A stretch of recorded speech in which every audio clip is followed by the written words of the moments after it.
The plasma fire of Thys Roos's hoplites did not seem to stop the charge. The range was short, the line of fire clear, and the rate sustained. The Solar Auxilia were Void veterans, equipped to fight in any environment, famed for their stubborn endurance. Their man-portable plasma guns and Volkite rifles had been engineered for boarding actions, designed to cut a kill path into warships. Each beam lanced out with a shriek, lurid pink and as bright as neon. The air was already wretched, with the choking stink of superheated plasma and leaking coolant. But the charge did not falter. Across the top of his raised shield, Diaz watched in resignation. The combined firepower around him, heavy plasma weapons, Volkite guns, the rotary cannons of the Gehenid, the Space Marines' bolters, should have torn a regiment to shreds. The charge did not falter. The World Eaters were crossing the bridge en masse. They appeared through the backwashed smoke, howling, augmented voices braying like wild cattle. Wild cattle in a slaughterhouse, Diaz thought, stampeding to die. There was the most exquisite streak of pain at the heart of every war cry, like a vein of pure agony running through the booming rage. They were massive. They seemed, even to Diaz, bigger than legionaries, like the feral traitor he and his brothers had killed in that water-choked thoroughfare. They were bounding and galloping, some propelling themselves on all fours like great apes. They were lumbering ogres in size and movement, but their speed was shocking. The wave of white armour spewed across the bridge like a horizontal avalanche. Some still wore the high horn crests and soaring sarum visors that distinguished the 12th, but many had passed through the recognizable forms of legionaries and had become hulking, hunchbacked monsters, bare-headed and insane.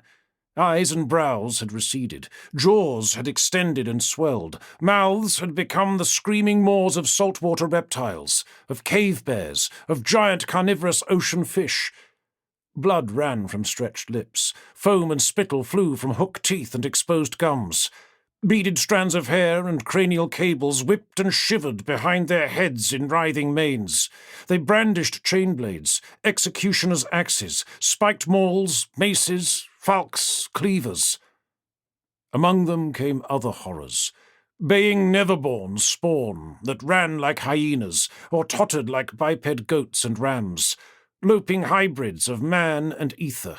Scurrying vermin that dripped blood and oozed warplight. Flocks of winged things followed the mass, flapping overhead or swooping across the gully beside the bridge. Some were half-feathered, half-flayed, the size of vultures, cawing like crows. Others were small, fluttering in clouds, with frayed moth wings or iridescent pinions that beat rapidly and buzzed. The hoplites kept firing. The Gehenid kept firing. Diaz kept firing. Bright pink beams seared into the onrushing mass.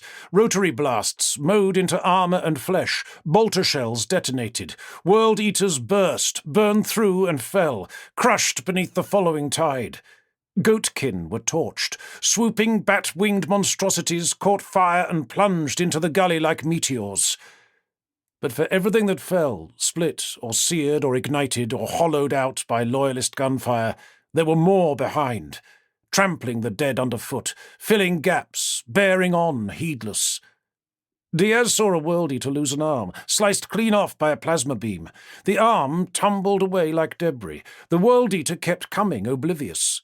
A Volkite shot tore away one horn and half the face of another. It did not stop.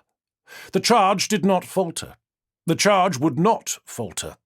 The berserk mass engulfed the defensive line at the head of the bridge. The vast spans of the Pons Solar shuddered. In the final few seconds, Diaz clamped his emptied bolter to his thigh plate and wrenched his longsword out of the ground where he had staked it. He screamed the war cry of his legion, but it was drowned out by the howling and the mass collision. From the moment the charge began, time had seemed to speed up. Diaz noticed that, as he gripped his blade and hoisted his shield, the experience of mass combat usually had the opposite effect. Time usually slowed to a dreaming ballet, where battle became a detached eternity. But on the Pons Solar, time had run berserk, infected by the World Eater's mad urgency. It accelerated almost comically, like a picked playback jammed on fast wind, devouring seconds as greedily as the World Eaters devoured distance and pain. Time ate itself, gorging on moments with a maniacal appetite that matched the World Eater's deranged hunger to reach and obliterate their prey. Frenzy followed.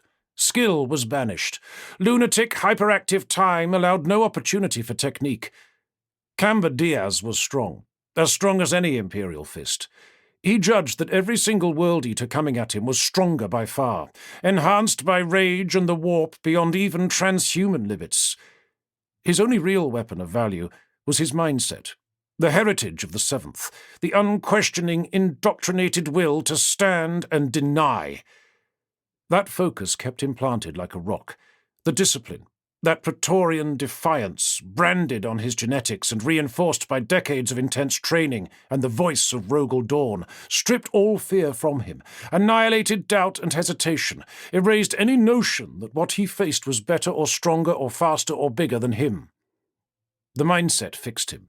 It anchored him like extreme gravity. It locked Blumel and Thys too. It pinned them in place, though time around them had unhinged and become a psychotic blur that permitted no skill. Diaz stood in the name of his Lord Dorn. He brought his siege shield up. It held firm, absorbing the first impact, demolishing a roaring face. His sword swung, carving a World Eater through the chest and throat.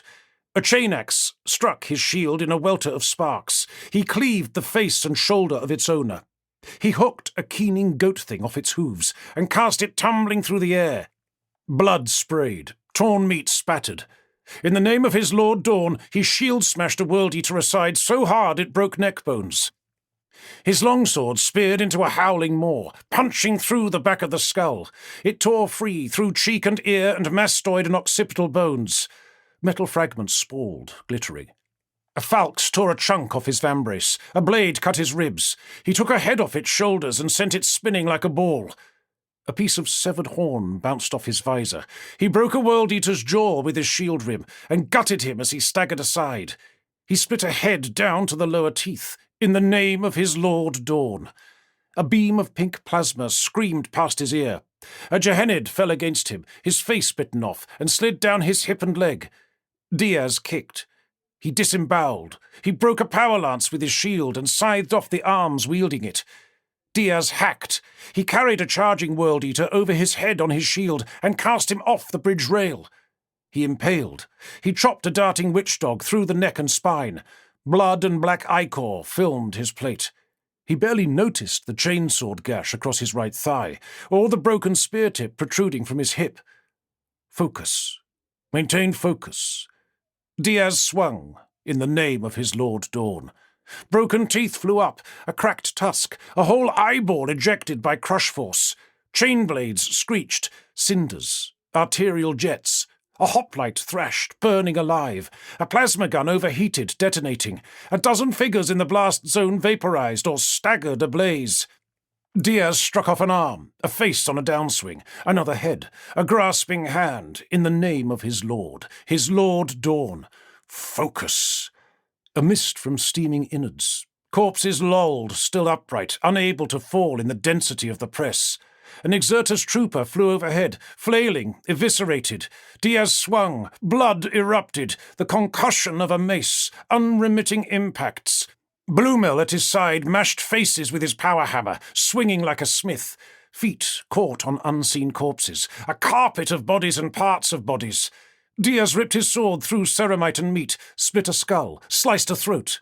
Thys, in the name of his lord, struck with a captured falx, another falx impaled clean through his torso. The reek of death. Broken chainblade teeth pinged out like bullets, the stench of blood, the cloud of rage, a frenzy in him that matched the frenzy he fought, in the name of Dorn. Blurring violence. Diaz struck, sword buried deep in plate and black carapace. Thys on his knees, stabbing.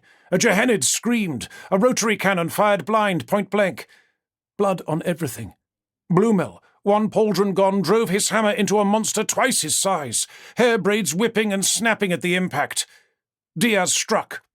He struck again, In the name of his lord Dorn. Again, more. His longsword snapped. He drove the broken blade into a throat to the hilt.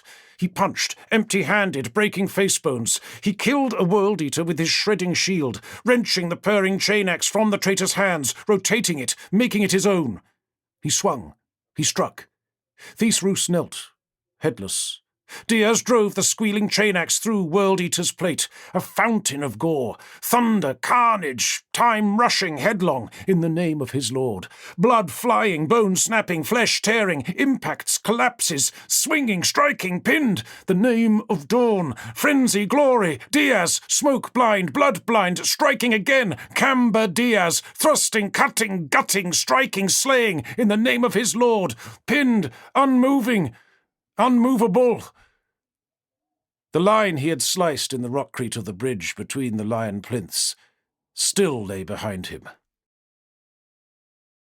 Piers held Harry Har by the wrist so tightly it felt as though he was